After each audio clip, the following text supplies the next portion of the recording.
Chris Brown is making the morning dish once again. Yes. Yeah. A Washington, D.C. judge is letting him skip a status hearing there today. He's facing a misdemeanor charge for allegedly punching a man outside of a D.C. hotel last month.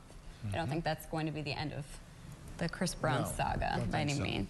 Well, in other news, according to The Hollywood Reporter, Katie Couric may be looking to leave ABC News for internet giant Yahoo.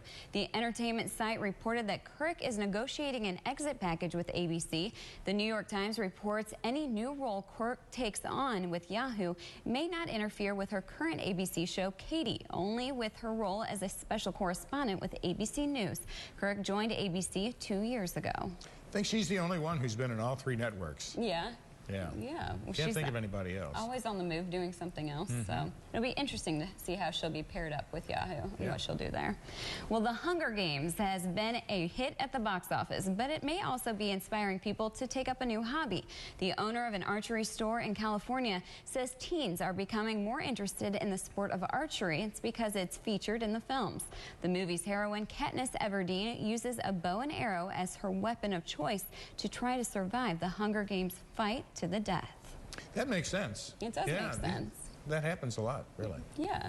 A lot of people taking that up, and people are so fascinated with the Hunger Games. Speaking of which, Hunger Games Catching Fire, it was easily the big winner at the weekend box office. I don't think there was any shock there, earning $161.1 million and setting a record for a November open.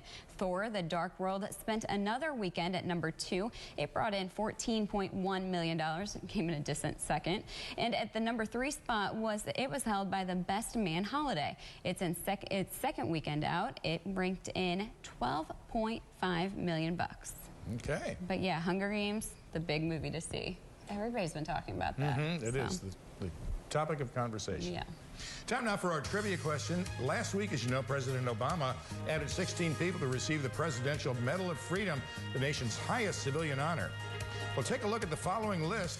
Who is not a Medal of Freedom holder on this list? Arthur Ashe, Billy Graham, Mother Teresa, Frank Sinatra, Tony Bennett, Johnny Carson, Helen Keller, Aretha Franklin, Dick Cheney.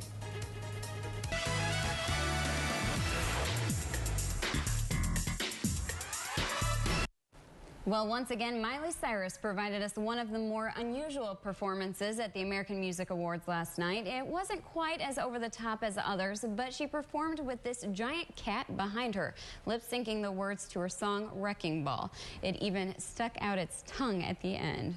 Weird. Just weird. Okay, so I'm more interested in the little kitty myself. Yeah. So innocent looking next to her. Welcome. Taylor Swift didn't perform last night, but that didn't keep her off the stage. She took home the biggest haul of the night with 4 awards. That's including Artist of the Year. That's the award for the 3rd time she's gotten that. She also won Country Album of the Year for Red and Favorite Female Country and Pop Rock Artist.